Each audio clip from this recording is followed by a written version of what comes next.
Okay, we're going to start the question and answer with State Senator Phil Pavlov. I'll let him do his own bio. And Phil, just come on up. Tell us about yourself and... Will do. Thanks, Greg, and good evening, everybody. It's a pleasure to be with you tonight. How many of you were on the front lawn of the courthouse on April 15th, 2010 for the first Tea Party in Lapeer County? 1, 2, 3, 4, 5, 6, 7, 8, 2009. And I look at that timing and I look at where we've come in that number of 6, 7 years. And it's really been amazing. At the time that I was there alongside with you, this national movement was taking place. And it was taking place really started by one person who said we ought to have a Tea Party again. And from there, we energized people. And I will tell you that at the time I was a state representative running for Congress, or running for the state Senate, and Lapeer County was a new area for me. I had represented a small portion of St. Clair County, and when I decided to run for the state Senate, I had a lot of new people to meet in Lapeer County. And I thought about that, so I drove out in my car, and I said, I'm going to go there. I'll be on that front lawn on that very day. And I had no idea that there'd be probably 600 or 700 people that were there with the same passion and with the same love for this country, that knew that we were on a pathway that was going to be unsustainable. The Obama administration had been working through Obamacare, and gun control was at the very center of his platform. The Democrats controlled everything, and people were scared. People were terrified about what the future could hold for them. And wouldn't you know, it played out to those very same fears, and those fears became reality. And we had Obamacare, and we had an onslaught on our Second Amendment. Who would have known how many short steps it was going to be from not only those first attacks on the Second Amendment, but the first attacks on the First Amendment? And we fast forward to where we are in 2016 today, and we've now got a policy coming from this administration that's trying to regulate every single bathroom in every public school in this country. Not only are they trying to regulate those bathrooms, they're going to use our tax dollars as hostage to drive down behavioral, socioeconomic conditions within our schools. When we think about where our freedoms are and how we work so hard to get them and how far they've gone the other way, previous speaker and the scholarship winner clearly laid out the fact that you're seeing more and more of those personal liberties taken away. You've seen it in your health care. You've seen it in the loss of your choices for who your doctor is. You've seen skyrocketing personal premiums. All of this stuff is being done to you from the federal government and not for you. I fast forward to where we were. I was fortunate to win a 3- or 4-way primary to become your state senator in 2010. And I made a commitment to the people in Lapeer County at that time, and I said, I'm going to give you everything that I got. I'm going to be committed to working on the issues that matter to families as I walk through the district day after day after day. And those issues were very serious. Those were real problems that they were facing. Michigan's economy was still in a death spiral. We were just coming off of 2 state government shutdowns during that period of time. We had the worst tax policy in the country. And the only commitment that I made is I'm going to give you everything that I have to solve the problems of the day. And so the voters elected me in 2010, and in 2011 when we took office, we got right after the problems that were facing Michigan. We were fortunate to get a Republican governor. We had a Republican House and a Senate. The recipe was right for the kind of reforms that were going to have to take place in order just to save families in Michigan. If you go back to those dark days and think about how many of the kids and neighbors and friends of you were leaving the state of Michigan, they weren't leaving it for the warm weather. They were leaving it because there was no opportunity. We were coming off a period of time where we had nearly 15% unemployment in this state. Year after year after year, we were struggling and wrestling with a $2 billion deficit year after year. When I got in the Senate, I said, we're not going to do that anymore. We've got to put some leadership to these problems, and we did it. The very first thing that we tried to do is reform our tax code. Why start with tax code? Because tax and spending go together, and that was what was causing the structural deficit in our state. That's what was pulling us $2 billion short every year. And when we looked at where our tax policy was, we had the worst tax policy in the country. The only way it could have been worse if we had 51 states. We got rid of the Michigan business tax, which I promised and I would work to do that. We got rid of that in our first year in the Senate. And so once that started, it was short steps to being able to take care of the spending problems. And once we got our hands around that problem, we really had the makings of a stable economy. And while it was tough, we still had $1.5 billion to work on. We still had to do a whole bunch of other things. And those other things included looking at the very long-term liabilities that were crushing our state. It also had a lot to do with taking a look at reforming our education system, reforming our state retirement systems, our pension systems, because all of those were factors requiring to get Michigan back on a path. So after a couple of years, we started to see the traction begin to take hold in Michigan's recovery. Along that time, we wiped out 1,500 regulations that were crushing businesses, that were crushing families. And once we got onto that pathway, we could really start to see some momentum come along. And at that point, a year or two later, we jumped in to make Michigan the 23rd right-to-work state in the country. And if you'd have told me when I first got into politics that we would get Michigan to a right-to-work state, I would have hoped for that. I would have worked hard for that, but I would have never predicted we'd do that in 2012. We put all of those very difficult reforms in place for an outcome, and the outcome was a new opportunity and some prosperity for the families that we represent. We never lifted off the gas during that time. So where we are today, we've got the lowest unemployment rate that we've had in 15 years. We've created 465,000 new jobs in this state. Our graduating seniors who are walking across the aisle today in their graduation ceremonies can now walk across that aisle with an opportunity for college credits in one hand through the expansion of dual enrollment. We've worked on holding the cap down on the cost of higher education in this state, and we've created an environment for job providers to succeed. That's what government's role is, and that's what we've been able to do. When it came time to make the decision, when I heard the news like everybody else that Candace Miller was going to retire from Congress, I had to take a look at where do I want to go in my career? And does the job in Congress fit with where I am personally? Does it fit where the voters think that I would be?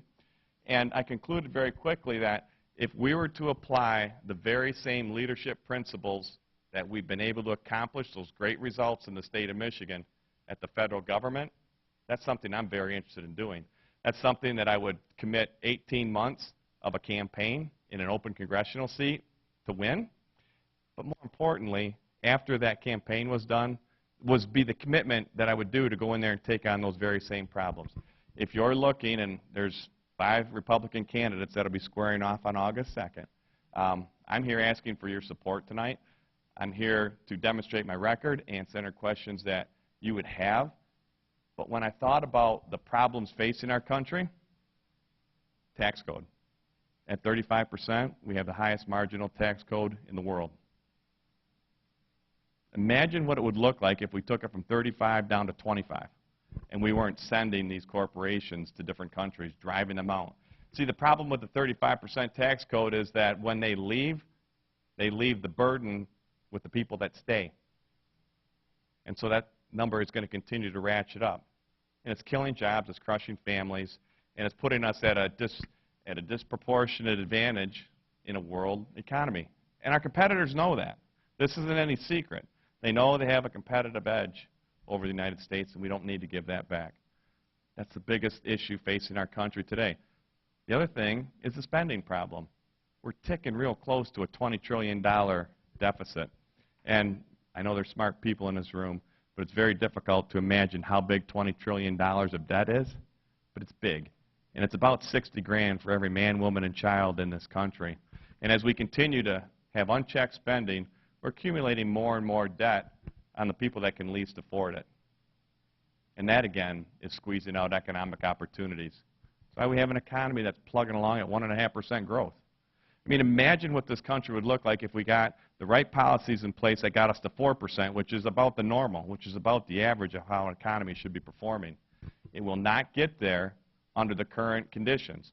We've got a wet blanket on this economy, and if we can't get control of that spending, you're never going to get control of the economy. And you'll continue to see it. Just last week we had the worst jobs numbers in 7 years reported yesterday. We created 1 job in this country for every 8,000 citizens. You think about that. That's what's stifling our economy. And so if our families aren't growing and we don't have opportunity to earn, spend, and save, it doesn't matter. As I go around and talk to people every day, it's very clear that they understand that we are in a stagnant economy. Most middle-class people haven't had a raise in about 9 or 10 years. That number is passing along the side. But the interesting part in the jobs numbers from last week, these are middle-class jobs that are going away. And the reason they're going away is because we've traded in these jobs for handouts. We've included and increased the number of Social Security disability claims in this country. We've incentivized it to a point where the new norm for anybody coming out with government benefits is $15 an hour. That's where people have pegged it in their mind, that they can get government benefits at $15 an hour. So, we did a town hall meeting up in North Branch about a month ago, and I was talking to the owner of the North Branch Bakery. We're having a difficult time keeping people employed there. Why is that? Because these kids today believe that it's $15 an hour, and they're not going to work for anything less.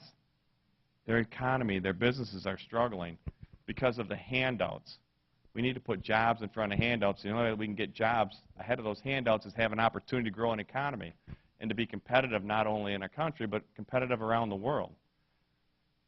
And so as I work through a very long campaign and I talk to people every day, the families that I talk to, there are a few outliers that aren't really affected by today's economy, but if you think about it, everybody has some kind of connection to a stagnant economy. We look at the amount of debt, and I hope that these scholarships are helping you reduce the number of debt dollars that you have, but we are putting the largest expansion of consumer debt on the backs of our kids. I'll call them kids 18 to 24 years old that can least afford to take on that debt. We're bumping up to $1.3 trillion worth of consumer debt that's been landed on top of our college kids. Why is that a big deal, and why is that happening to college kids? Well, think about that. These college kids don't have any political power. They're not interested in getting so engaged where they're going to vote against some of these federal policies, and the federal government is dropping that debt onto kids that can least afford to pay it. And we think about why that's a big factor in our economy, and it's because when they get out of college, they've got so much debt, they can't go buy a new vehicle. They're not going to buy a house. They're years away from beginning their family. They're years away from having their family and their kids in our schools. And we're going to have a gap in that pipeline for a number of years. The birth rates from 18 to 27 years old is down about 9%. It's up from 31 to 36. So people are having their families longer, and it's having a massive impact on our economy. And these are all direct results of federal policy. So who's going to go in there and take care of that problem? Who can recognize the problem? Who can focus on that problem? And who has a track record of fixing the kind of things that we've been able to do in Michigan? And I will tell you in front of you, when I talked to you in 2010 as I was campaigning to be your state senator, I talked to you about how proud I am to be serving, what an honor it is to be elected, and how much I really appreciate the relationship that I've built with the voters over my career in politics. I got into politics after running a trucking company for almost 20 years. I was asked to run for county commissioner because of some local business issues that were happening in St. Clair County. They needed leadership on a board. I took that challenge on short notice, and I was able to win.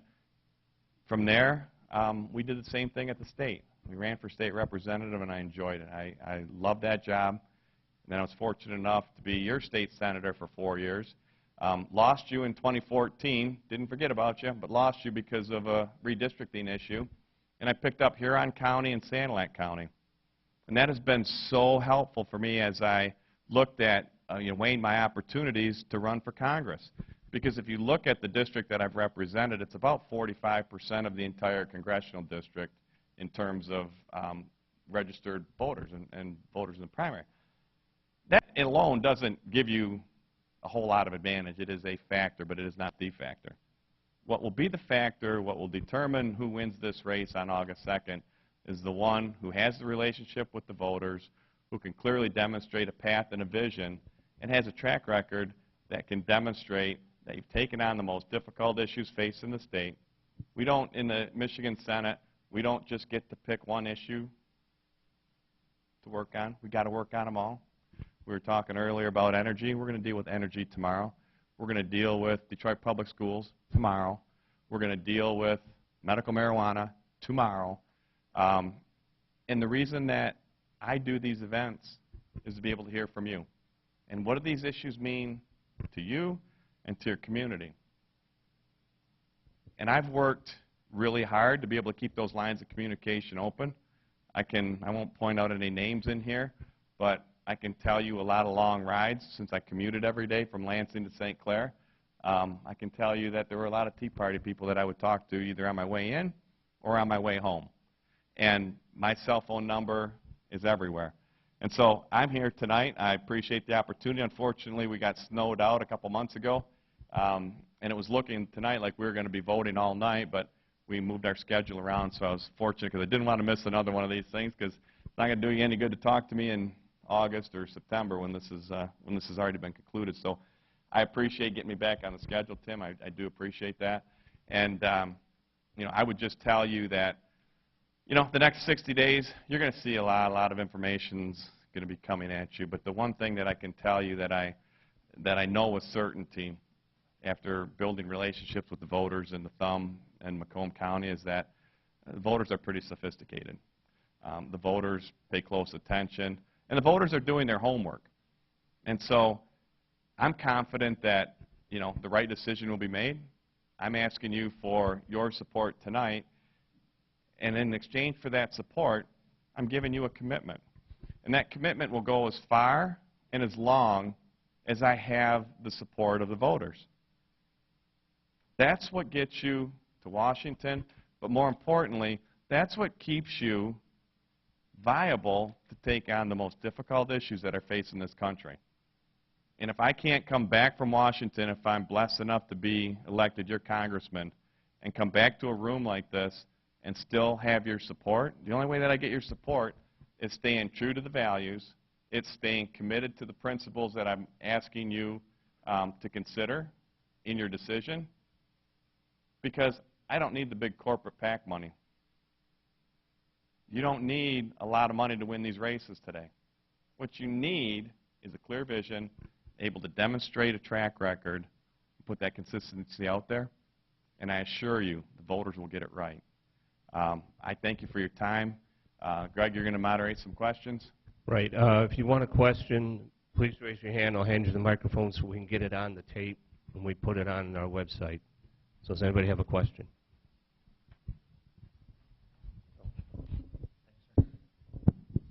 Hi, Phil, it's glad to have you here again.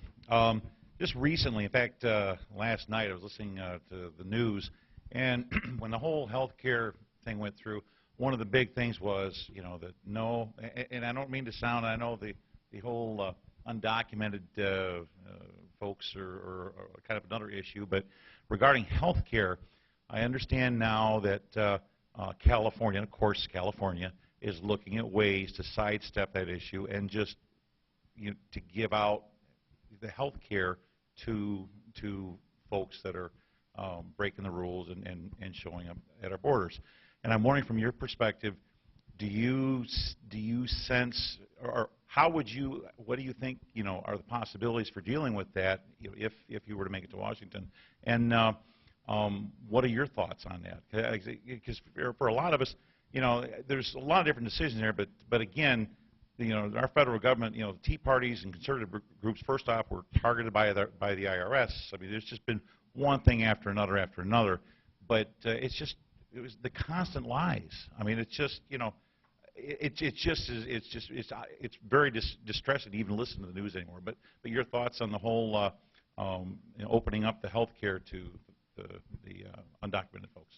That's a great question. When I remember Congresswoman Candace Miller held a forum in Port Huron, we had a town hall forum at the city council chambers, and she had a copy of the bill, 1,200 pages, And I remember somebody saying, answered a question from the audience saying, how did they get that 1,200 bill package written so quick? And I chuckled to myself. I didn't chuckle outside of, publicly. They have literally been working on this issue for the last 75 years. Why do the Democrats want that issue? Is because it does just what Bill says it does. It opens up the floodgates, and the end game is a permanent majority for Democrats. And you just have to have that as the premise of what you're talking about, because that's the end game. That is what the social engineering design has been. And the way that you do it is you use health care as that opportunity, because everybody has a health issue. It's the one thing that we all have to deal with if we live long enough. But it happens the first minute you're born until the minute that you die. So you become controlled by the state. And when I say state, I mean the federal government. So what do? Obviously, we all know that it were only Democrats that voted for it. I've signed the pledge and committed to repealing Obamacare. I've opposed any Obamacare implementation in the state of Michigan. When it came time to, one of the hallmarks to get Obamacare rooted in this country was blackmailing and ransom to the states for Medicaid expansion. And I remember that battle in Lansing about, hey, we need to accept Medicaid expansion in this state because we're going to get $3 billion worth of money for the first 3 years. And you want to see a mad dash for cash. The hospitals, the doctors, the insurance companies, they were all in on it.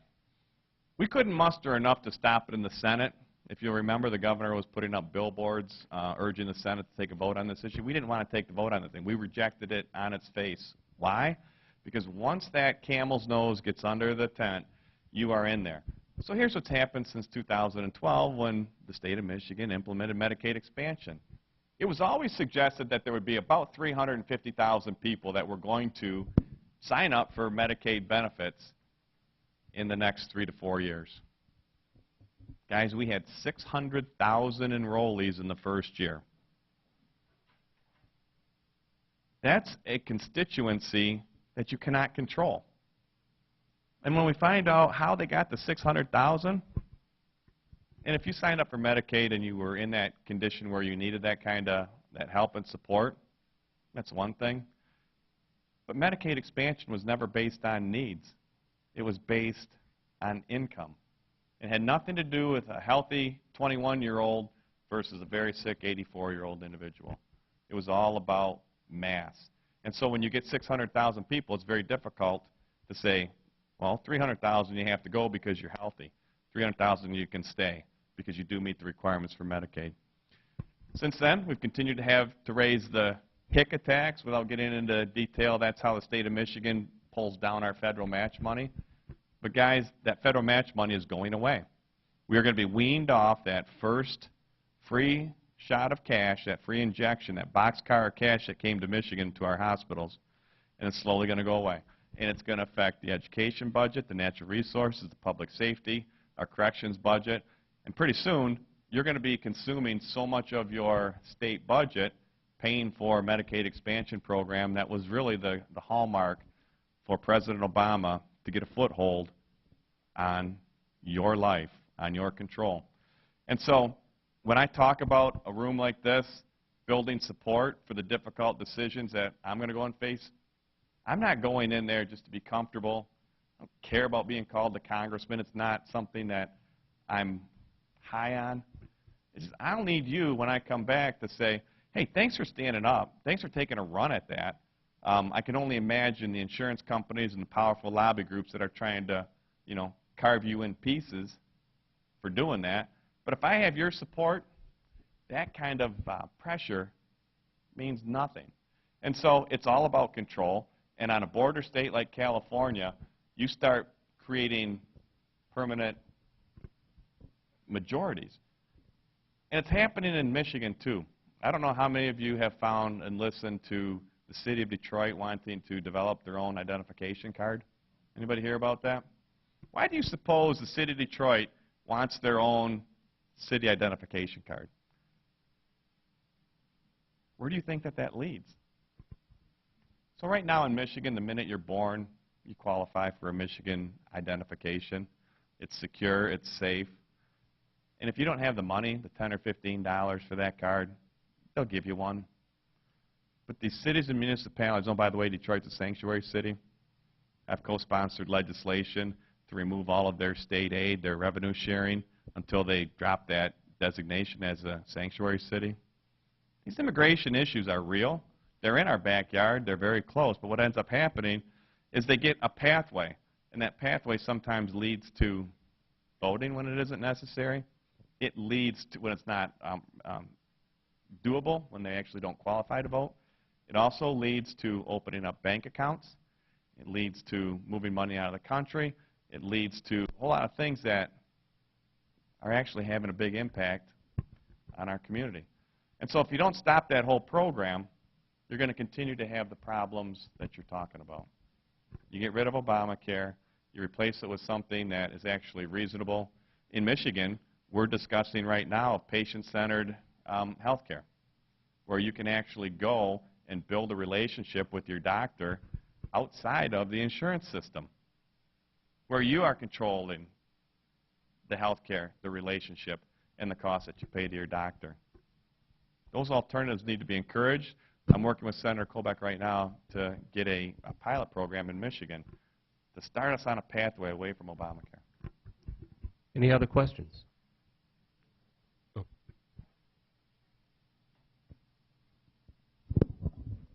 Senator Pavlov, can you tell us why you supported moving the state senators' offices to the luxurious new office buildings for $134 million instead of renovating the existing one for $24 million that would have been adequate for your use? I didn't. Yes, you did. Okay. That might be your opinion, but that isn't what happened. The legislature took action on one piece, and that was to sell a state asset.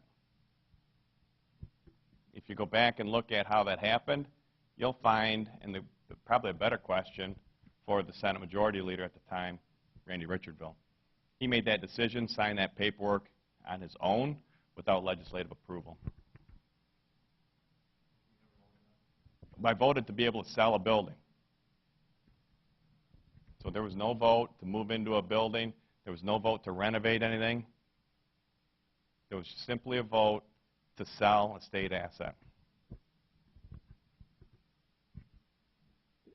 Any other questions?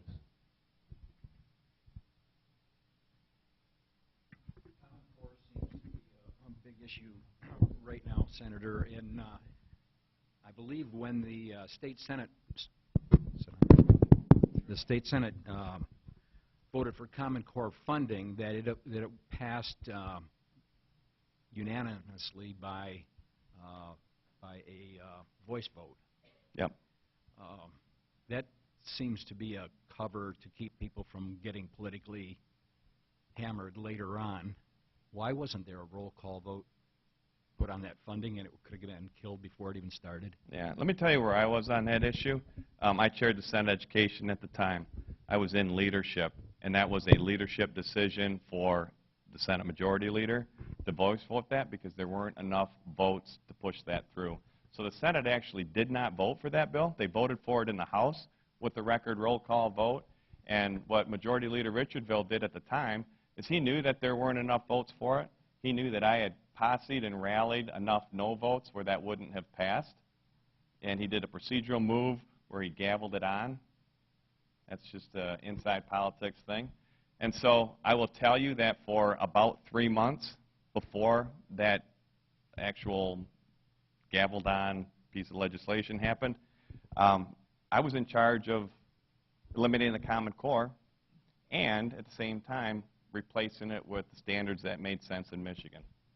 So I can go through every piece of that process with you, happy to do that with you. But in the end, I lost that battle. I lost it in that piece of time. So Senator Colbeck and I started working on an alternative to get rid of Common Core. So I'll tell you this about Common Core. Common Core isn't Common Core anymore because state by state by state is peeling out of it. Okay? When I lost the actual voice vote to the Majority Leader, the most powerful guy in the Senate, I pivoted right next to the state assessment. So if you don't have a state assessment that measures to the Common Core, then you begin unraveling the Common Core. So we were successful not only in the Senate, but in the House at the time, to get rid of the MEEP test. Why did we want to get rid of the MEEP test? Because that's what was the implementer for Common Core. And so it may sound like a patchwork of back and forth to try to get to the Common Core issue. So we got rid of the assessment test. Fast forward to where we are today in Michigan, and this was another Obama stimulus type behavioral scheme. And if you remember, the legislature did not vote to implement Common Core. The legislature had nothing to do with establishing Common Core. It was voted on by the State Board of Education. How many of you can name 2 people on the State Board of Education right now? Jan, Ken. Jim, Ken. So what ended up happening is when Obama came up with this whole idea of stimulus money, they put $7 billion into education, and they said, if you implement Common Core standards, you can qualify for this money. If you do A, B, C, and D, we'll tempt you with some money. Well, the State Board of Education came up with this great idea and said, we're going to implement Common Core. Not a legislative issue. It had to be done at the policy level at the State Board. So they implement it. Guess what never came? The money. Okay? And so that policy is gone. There's been a new education bill that was rewritten and approved just this year that wipes out all of those things. States aren't required to have to do it anymore. So I worked with Senator Colbeck to introduce a bill. It passed out of our committee, and I had a half-hour conversation with the majority leader today. It's on the Senate floor. We have 20 votes to repeal it and replace it with Michigan standards and close the book on what was a disastrous public policy which confused parents, confused kids, cost an enormous amount of money in implementation. But there are people that still want to hang on to that old system. Business Leaders for Michigan. Some of these big business groups that want to hang on to these standards. Because they haven't been able to separate the fact that there's no place in the Constitution where it talks about education. And we were talking earlier about states' rights. I will assure you that we are very qualified to develop our own state standards for Michigan. We don't need to adopt federal standards. So I put Common Core in the same conversation as the bathroom policies that the President has lined in. And why do I put those two together? Number one, they're both infringements on state rights, but number two, they are going toward the core bedrock of how our state and our country and our education system has been established. I talk to parents, teachers, and educators every day in my job. The most important factor in education is parental involvement. Try to sit with your student in 6th grade and walk through their math lesson. What's more appalling is some of the social studies and the curriculums that have been adopted nationally to deal with those issues. We're close. I would say get a hold of your state representative. They haven't even taken up the bill over there. They have a chair of that committee that doesn't seem to be interested in it. They have a leader in Gary Glenn. Many of you would know Gary Glenn is a very conservative leader in Michigan. He's driving the issue in the Senate. I can't even get the chairwoman of the Education Committee to even call me back to hold a hearing. Focus on the House, build some momentum there, and we could essentially have the Common Core replaced with what is a national standard. We could do that in 8 months. And the good thing is, it isn't going to cost our school districts any money to pivot back to the standards that we've had. If you want to fight that, I can use you. Okay, one more question. Anybody have one?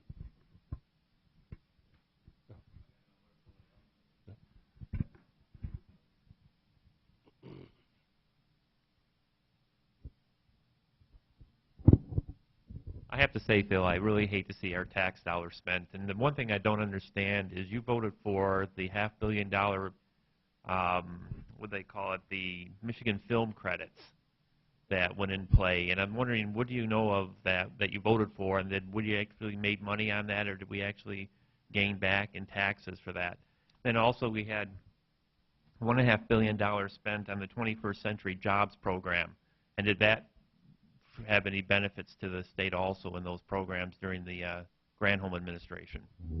Yeah, I think you could go back and look at the 21st century as an opportunity to stimulate some growth. I think if you're talking, you've done a lot of homework. I really appreciate you doing your homework. I'm impressed. Are you referring to the vote last year on the film credit? Okay. So we had a bill to eliminate the film credit in Michigan. We've been slowly chopping it down. Well, we had a bill from my replacement in the Michigan House, Dan Lowers. Came over from the Senate, from the House to the Senate. I was in full support until there was an amendment put on there. Remember what the amendment was? The amendment was to reopen the state film office. We had shut it down in the House-passed version. We do not need a state film office in this state. We don't have a film industry where we need a bureaucracy to manage an industry that's gone. There was an amendment put back in on the floor, which means you got to follow this stuff along pretty closely. Got to be careful about sound bites and careful unless you're going to go down to the bottom of the legislation. And what you'll see in there, Chris, is that it reestablished for 3 more years the film office.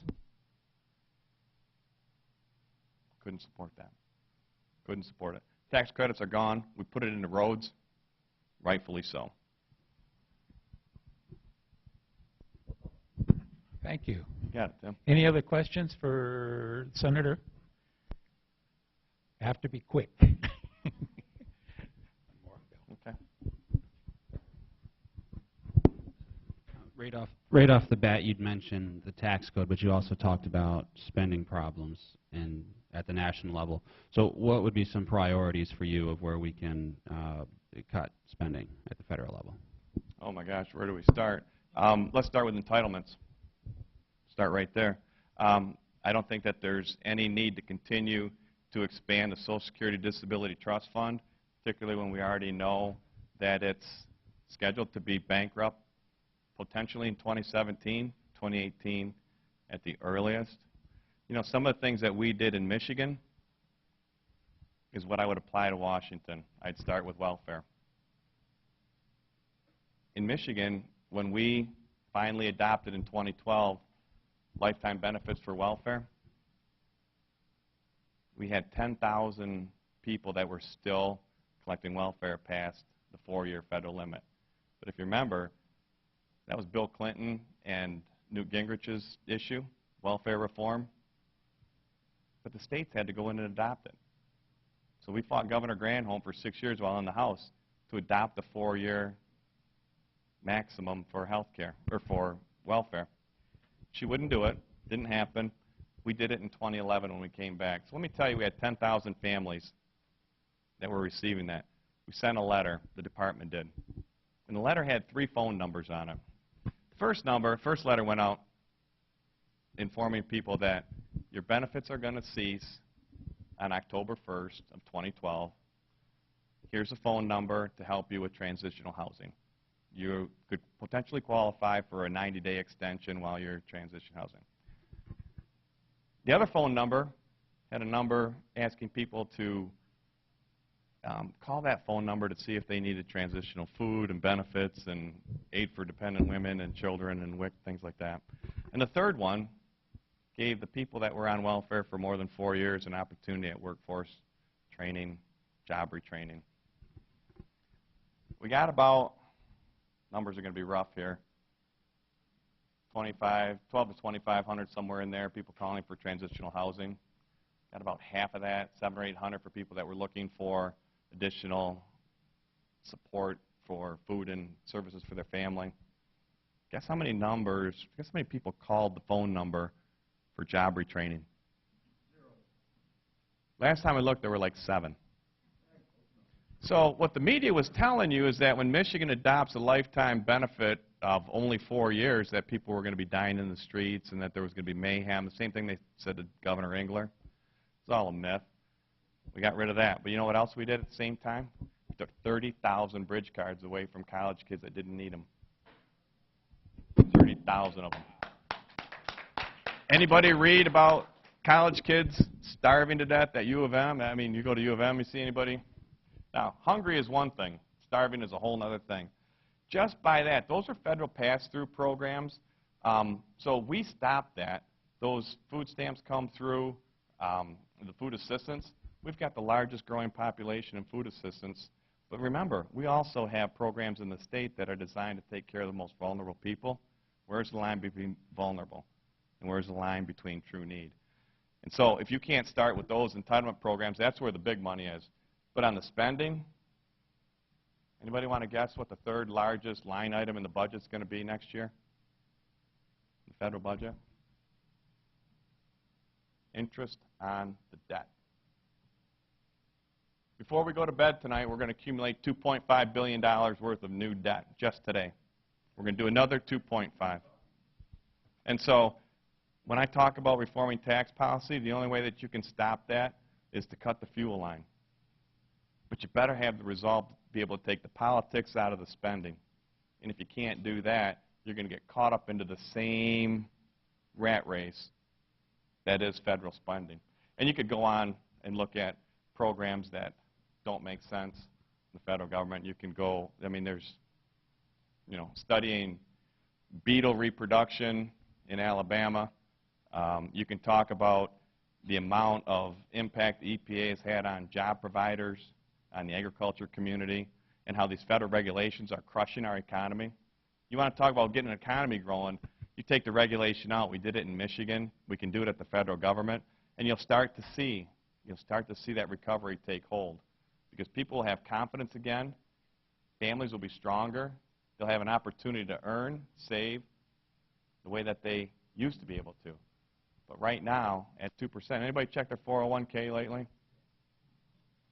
Why do you think that is? Why do you think that, and I talk to people, they're between -1 and +1 or +2%, and they've been that way for the last 5 years. It's because the federal spending is closing out our economy. It's taking away opportunities. You're going to get to a point very soon, if this same pattern continues, that the banks will be charging you to keep your own money in their bank. We could sit around this room and solve a lot of these problems. The answers aren't the ones that are hard to come by. The real challenge is having the resolve to go in there and do it. I've been able to demonstrate that we've had that resolve, got a track record of success in there. And today in Michigan, our welfare claims are down 70% than when I became your senator in 2010. This is doable. I really appreciate the opportunity to be with you tonight. Happy to answer any other questions after the meeting for a little bit. Access to your room and to your members has been very nice, and I appreciate it, Tim. Thank you very much, Senator. You got it. We appreciate it. Thank you. And as the Senator said, he'll be around to answer questions for you for a little bit after class. After class, listen. Education. Okay, as you know, at our meetings, we try very hard to give everybody an opportunity to know what's going on in Lansing and what's going on in Washington best way we can. So we're also going to hear from a representative of our Michigan senator and also our representative for the state House of Representatives, Mr. Howell. But before I do that, I wanted to just take 1 minute and introduce Brandon Miller here. Brandon is is a new appointed job, and I just want him to tell you what he does and introduce himself here before we get to the information part. So this is Brendan. Please give him a hand. So I'll just be real brief here. So real quick, my name is Brendan Miller. I work for the Michigan Republican Party. I am pretty much the coordinator for Lapeer County when it comes to door-to-door operations and everything Republican. So I need your help. So who here is happy with the direction of the country? No? Great. I need you. We need people to help go out door-to-doors, help knock, help make sure conservatives are out there every day and make sure they go to the polls to make sure that we don't have a Hillary Clinton presidency. Does anyone want a Hillary Clinton presidency? No? That's great.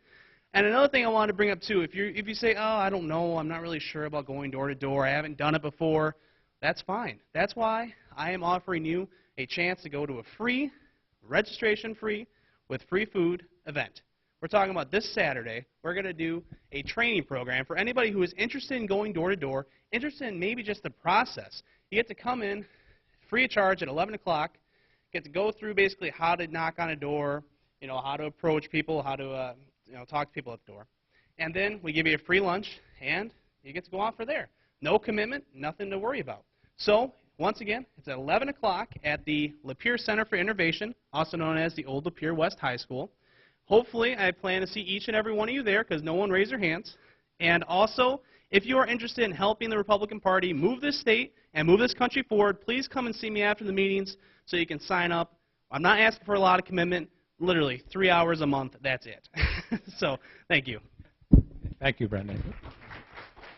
Okay, now, from our two illustrious representatives from Michigan, first, Mr. Gary Howell, our House of Representatives. Please give him a hand.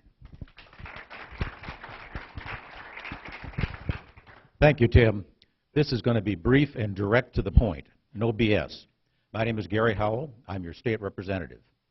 I'm an American, I'm a constitutional conservative, and I'm a Republican in that order. I was elected to represent you folks. I was not elected by Governor Snyder. I was not elected by the Republican Party. I was re-elected and elected by you. And so here's my report as to what I've been doing. First, I have voted against the Detroit Public School bailout. I voted against it twice, as a matter of fact. And if they give me a third opportunity, I'll vote against it 3 times. First time, they wanted me to vote for $500 million to pour down the rat hole. We voted no. The Senate approved $715 million. They came back to the House. They wanted us to approve $617 million this last week, and I voted no. I was one of only 6 Republicans to vote against that. We've got to stop this constant subsidizing of inefficiency and poor government. We've got to start insisting on getting value for our tax dollars, and it's not happening with these kind of things. I might point out that in that package, they are giving Detroit $150 million for so-called startup costs and building repairs. $150 million, all right. This is on top of all the state aid they get, which if you add federal, state, and local is about $13,000 plus per student. Your students in Lapeer County are getting $8,000 or $9,000 if you add up federal, state, and local assistance. It's interesting, we just voted to give them, over my protest, $150 million. The total debt in Lapeer County of all 5 of our school districts, the bonded debt you are all paying for on your tax bills, turns out to be $155 million. We just gave away enough money, we could have covered all of Lapeer's debt, of bonded debt. Instead, you're going to pay for Detroit and you're going to pay for your own debt. There's something fundamentally wrong here. Co-sponsored a proposed constitutional amendment that passed the other day, passed in the sense that we approved it to go to the voters. It will expand the protections of search and seizure. Right now, you need a warrant to come into your house and grab your letters and your papers and so on. This will explicitly put in the Constitution they need a warrant if they're going to try to get into your cell phone, your electronic data, or any place else. It's going to make sure the government follows the rules of our Constitution. I'm going to sound like a negative guy, but I did vote for that, so I did vote positive on one thing. I voted against a bill that passed the other day on auto parts, where they're going to mandate that you use only what they call OEF parts, the original parts from the company. I noticed it passed before I got there. It passed with a negative vote of 22. They brought it back with some amendments. Now it passed with a negative vote of 23. I was 23. But it's another example of government sticking its nose into our business. It's between you and your repair shop. It's not for us to dictate what kind of parts you have to put on your car and what those expenses are. I think you've talked about smart meters a bit, and I'm supportive of a bill that would prevent them from forcing those down our throat, which is what they're doing right now, as you know if you've already had one installed on your house. And there's lots of issues raised about privacy, about health, about so on and so forth. But I ran across an interesting number the other day that I think gives even a better explanation of what's really behind all this. they were talking about the energy bills that Carl was talking about. And they quoted one of our friends from the Michigan Environmental Council, a fellow named James Clift, and he was complaining about the costs were missing in Michigan, and he pointed out, in his opinion, the failure to use better smart meters to reduce peak demand would cost the utilities $2.17 billion. Now think about that. If they're going to get $2.17 billion through the smart meter system, where is that going to come from? Exactly. Well, that's the first time I've seen that number, but I underlined it when I ran across it. One other item I've worked on is when I got there, my first co-sponsorship was of the Open Meetings Act, Open Records Act bills. As you may know, to our embarrassment as a state, in my opinion, the legislature and the governor have been exempt from the Open Records Act. You could go here to Mayfield Township under the law and get any record that's in that township office. But you could not go to your legislator, you could not go to your governor and have that. I've co-sponsored bills to change that, to bring them under the law. They have been vetted in committee, they're reported out of committee, and I'm hoping to see action on those in the House. The last bill, because I don't want to drag this thing on, you guys have sat patiently, but I feel it's my obligation to come to you and report what I'm doing. And I want you to feel free to contact my office at any time. My number's in the phone book, my number's in Lansing. I'll give you my cell number. If there's an issue, email. I want to hear from you. And whether we agree or disagree, I will give you a straight answer as to what I believe we should do. The last one I want to mention is something called dark stores. Right now, you are getting beat up as a taxpayer. You are paying your taxes based on your tax value of your property. The big guys, the Myers, the Krogers, the Thrifty Acres, the Sam's Club, so on and so forth, they have got a sweet deal through the state tax tribunal. They have managed to hornswoggle, in my opinion, the tax tribunal. They've let them use a valuation system none of us could use. They've said, Meyer, you've built this $15 million store, but even though you just spent $15 million, we're going to let you appeal and claim it's worth $3 million because you're going to point to other stores that are vacant or deed restricted, and those are comparable.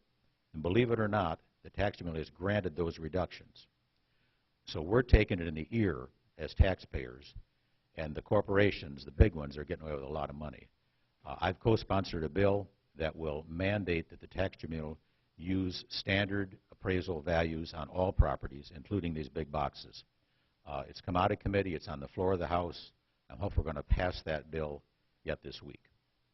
But a lot of this stuff is inside baseball to a degree, but I can assure you the reason I care about it is we are losing as taxpayers, and that's the one theme I'm focused on down there, whether it's ridiculous spending or whether it's backdoor deals that are costing us money. I'm going to be on the job, and I promise you you're going to hear more from me as time goes on. Thank you very much.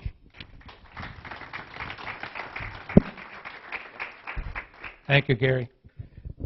That's the kind of stuff we need to know about, don't you think? That's why people like Phil and Mr. Howell and Mr. Malus, I'll get it, Jim. Jim is a representative for our senator, Senator Green, and he's going to tell us what Senator Green's been doing lately. Let's welcome Jim. All right, thank you, Kelly. Representative Howell stole a little bit of my thunder tonight, so my report is going to be a little bit shorter, so we will thank Gary for that regards. First item, I think, is a follow-up on what Senator Pavlov was talking about, an example of trying to do what we can to either create jobs or retain jobs in Lapeer County. Mike, I think from the very beginning, when he became your state senator, talked about having better communications with our business and industry representatives, business owners, business managers, and particularly trying to get some more manufacturing jobs in Lapeer County. Mike has been able to make visits to a number of our local manufacturing firms. Representative Howell has been able to join us on some of those. And hopefully you read in the paper not too long ago about an expansion at KMAX. This is a case where we had a whole lot of government regulation involved, some at the state level, some at the federal level, some maybe even at the county level. And Senator Green was able to meet with the company representatives, and occasionally a friendly phone call from a state elected official to somebody maybe at the DEQ or DNR can get a little bit more of a pro-business attitude. So Mike did not, have to wave his magic wand, but I say sometimes just being able to make a phone call can come in handy. Representative Howell talked about this bill that takes away the car owner's choice of less expensive parts. Keep in mind, I believe it's House Bill 4344. This is a case where some people in Lansing think that if your car is more than 5 years old, that you need to buy the more expensive OEM, original equipment manufacturer. Much like Representative Howell, that was approved in the Senate on a vote of 33-4. Mike was one of the 4 no votes, and I'm sure some of the leadership was not happy with that, but he felt that it was just going to be more of a burden and actually putting more restrictions on those of us who drive older cars, perhaps with 222,000 miles or something close to that. I was not totally aware of this, but the state of Michigan apparently has not been doing all that well in our recycling program. Governor made some kind of a pledge back in 2014 to try to get Michiganders to be a little bit more active in recycling. Mike introduced legislation, Senate Bill 507, which recently became PA 55. This is trying to improve communications, have a few more mandates with companies that deal with recycling, and I think the main thrust of it is if we can collect better recycling data, hopefully this will give us a better idea, what programs work and which ones probably are not the greatest. So we will see how the PA 55 shapes up. Again, quickly, Representative Howell talked about this term dark store assessing, and I think he made reference to House Bill 5578. This is introduced by a state representative who happens to be a Republican. It would force future tax assessments on big box stores to be based on all 3 accepted assessment measures. I am not an expert in assessing. I think Gary probably knows that a whole lot better, but I think Mike would probably agree that Michigan Association of Counties was able to kind of state their case pretty well, and I believe it was actually the Court of Appeals that ruled in favor of some of the taxing entities such as the county. So we can thank, I believe, the city of Escanaba for getting that topic off the ground. Last one, this one comes from Mike, Right to Life of Michigan. Some of you may have heard a term called CAPA, C-A-P-A. This is your vocabulary word for the day. It's called Coercive Abortion Prevention Act. Mike is one of our senators who has that 100% pro-life voting record. This is actually considered common sense legislation to protect a woman from being coerced into an abortion against her will. Evidence, testimonies, and studies show coercion happens frequently to women facing crisis pregnancies. I think they've even determined that some of our human trafficking is now kind of going hand in hand with this type of coercive abortion. It was approved in the Senate on a vote of 26-11. We continue to get some very good feedback from Right to Life, and when we compare our state program to other states, I think we continue to do very well. So hopefully our senators like Mike Green will continue that for a long time to come. And that completes my semi-abbreviated report. Thank you, Mr. McCluskey. It's always nice and pleasant to have somebody, all our representatives up here. You have a question, Jan? Okay.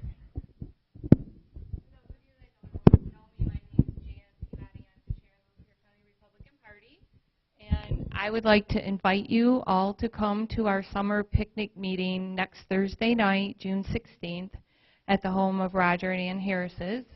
It's at 2617 Marathon Road in Oregon Township. In all this time of seriousness with everything that's going on We want to have a fun evening. We've invited all of our candidates, county candidates, and all of our candidates to come. All we ask is you bring a cold dish to pass, your own beverage. We are supplying hot dogs from B-Dub's Hot Dog Cart, and we're going to have a live auction, which should be fun and entertaining. So on that note, we invite all of you to come next Thursday night and join us. Thank you. You have a contact number? All the information's on our website, www.lapeergop.com. And some of you will be getting invitations in the mail. So I want to give a shout out to Christina Russell because she has been very instrumental in doing this. We did a picnic last year in August, but we decided to move it up before the primary, so we're doing it in June. And huge thank you to Roger and Ann Harris for opening up their home to everyone. Okay, thank you. Okay, that just about ends our meeting here. I'd like to have Carol come back up, Brown, and do a closing statement for us. Keep in mind that next month's meeting will be on July 12th. Just a quick reminder. This meeting is going to be a forum again. And it'll be a forum for all the local candidates, not all the county candidates running for office. We have, I don't know exact numbers right now, but they'll all be getting an invitation from the Tea Party here. What, 5? Where'd they go? Okay. 4 or 5 prosecutors. We have 3 commissioners, county commissioners. We have drain commissioners, 3 of them. We have a couple road commissioners. And the way we're going to handle that is pretty much the way we handled all our forums, where the audience writes down questions and they submit them, and then the monitor will be handing out those questions, and everybody will get to answer the same question. Now, I don't know, you're thinking, how are we going to do that when we got 3 or 4 different groups? Well, we'll have them in groups. So the only exception here, or difference here, is we're going to have, when you write down your question, please indicate on there who you want the question to go to. If you want it to go to the prosecutors, candidates, the commissioners' candidates, or whatever. And then they will answer that question, those candidates. That way, you will all get a chance to hear their platforms, how they plan to help us as residents of Lapeer, and what their plans are, and what your questions are that you may have for them. Those are important positions here. They're your local representatives that we are about to put in office. And it's important that they all get a chance to tell you what they're thinking of, and you get a chance to ask them any questions. That'll be July 12th, and that'll be right back here at 7 o'clock. Okay? Okay. Thanks, Carol. Thank you, Tim. Would you please stand with me for our closing prayer? Father, thank you for this peaceful assembly tonight. Please give your angels charge over us to get to our destination safely. Help us make wise decisions on our upcoming elections this year. In Jesus' name, amen. You're dismissed. Class is over. Thanks, folks.